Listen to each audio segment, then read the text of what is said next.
If you do this, the focus of hatred may shift to those responsible for unleashing biological warfare, leaving corporations free to experiment with human evolution.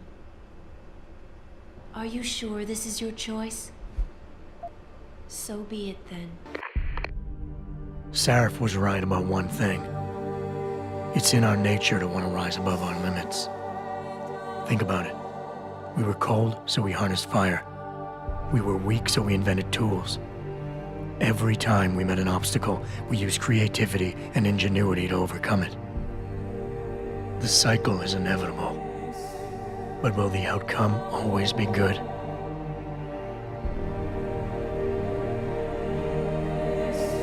I guess that will depend on how we approach it. These past few months, I was challenged many times. But more often than not, didn't I try to keep morality in mind, knowing that my actions didn't have to harm others? Time and time again, didn't I resist the urge to abuse power and resources simply to achieve my goals more swiftly? In the past, we've had to compensate for weaknesses, finding quick solutions that only benefit a few. But what if we never need to feel weak or morally conflicted again? What if the path Sarif wants us to take enables us to hold on to higher values with more stability? One thing is obvious. For the first time in history, we have a chance to steal fire from the gods. To turn away from it now, to stop pursuing a future in which technology and biology combine, leading to the promise of a singularity, would mean to deny the very essence of who we are. No doubt the road to get there will be bumpy, hurting some people along the way. But won't achieving the dream be worth it?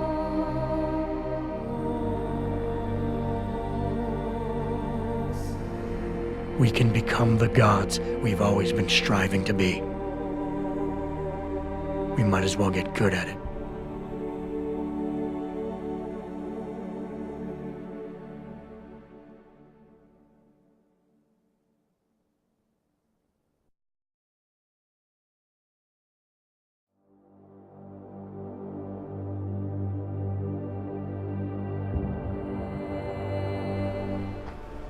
If you do this, the unadulterated truth in Darrow's confession may well convince mankind to cast all science and technology aside, to ensure that future generations grow up free and whole.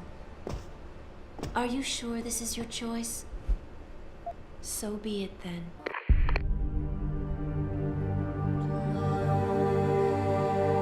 Albert Einstein said, "Technological progress is like an axe in the hands of a pathological criminal."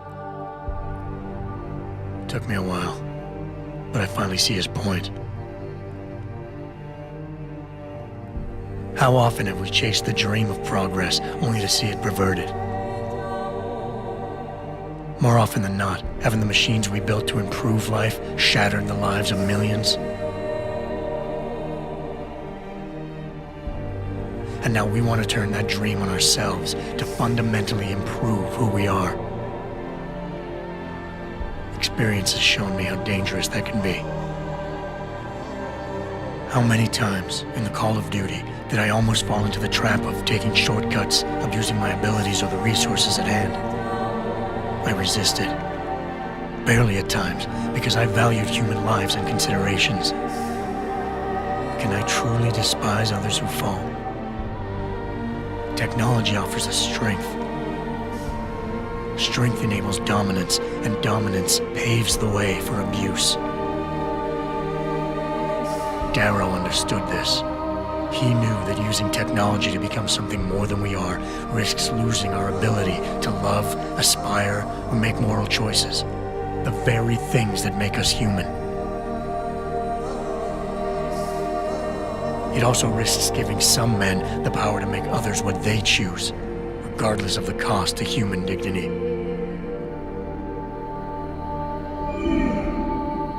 The suffering Darrow inflicted is not the end of the world. It is merely the seed for change. And change never comes without pain.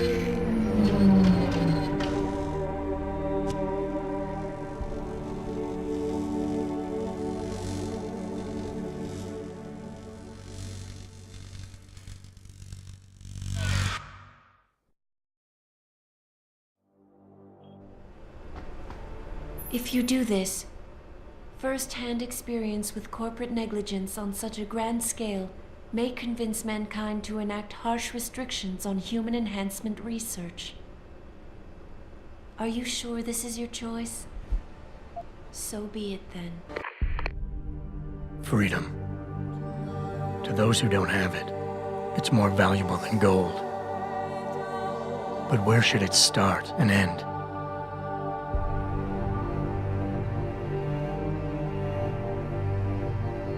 We humans often think we have the right to expand, absorb, convert, or possess anything we need to reach our dreams. But time and time again, hasn't this led to conflicts with others who essentially believe the same thing? Looking back on the challenges I faced, at the way I often resolve them, I realize morality can become our saving grace. Most of the time, didn't I try to keep my values in mind, knowing how my actions would affect others? More often than not, I resisted the urge to abuse power and resources simply to reach my goals more swiftly. I managed to hang on to my humanity, but the temptation to ignore it was always there. It's that temptation that so worries Taggart. He's not afraid of freedom. He's afraid of the chaos that erupts when individuals have nothing but morality to constrain them. He wants us to regulate enhancement technologies because he fears all that power without limits, without guide rails to keep us from abusing it.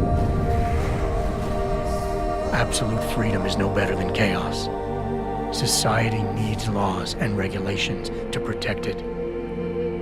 So if the men and women behind Taggart need to work in the shadows, pulling strings to enable us to head in a safe direction, will supporting them be all that bad? If they're as wise as Taggart says, how bad will their leadership be?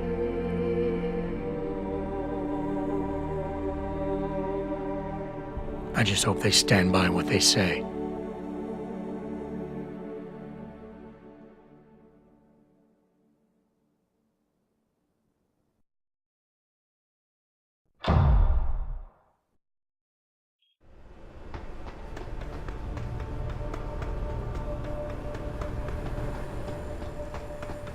If you do this, the world will be left with questions and may never reach a consensus.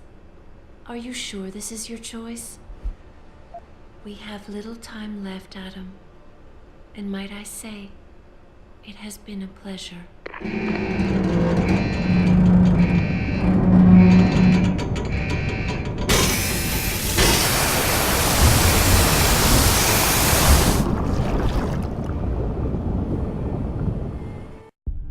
Do I trust mankind to save itself? That's what Eliza was asking. The truth is, I don't know. After everything I've seen, all the fighting and the chaos around me, I only know what I want to believe. Somehow, human decency will triumph. These past few months, I've faced many life-threatening situations. I could have given up many times, but my need to know the truth, to uncover the secrets that others were hiding, and to survive forced me to keep on going. Most of the time, I tried to keep my values in mind, knowing my actions did not have to harm others. I held on to my humanity, resisting the urge to abuse power or resources in order to meet my goals. And in the end, I got the job done.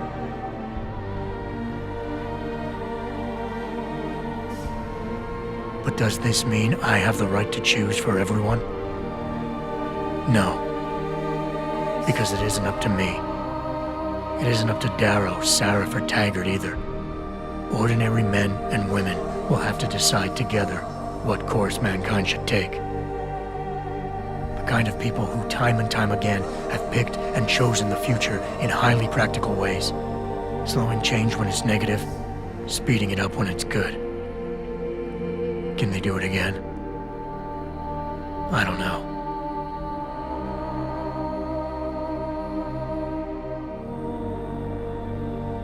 But I do know I'm not about to let anyone in this station, myself included, stand in their way.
You worry too much, Morgan. There's nothing we can't manage given time.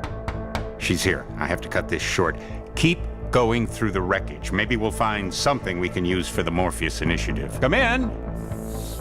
Dr. Reed! We're so pleased you decided to join us. Where else could I go? No regrets, my dear. As Ariadne told Theseus before he entered the Minotaur's labyrinth, always forward, never left or right. You'll be very interested in our current project. We're breaking new ground. Yes, the nanite virus chimera is quite intriguing. I'm looking forward to seeing the hybrid project up close, Mr. Page. And so you shall. But please, call me Bob.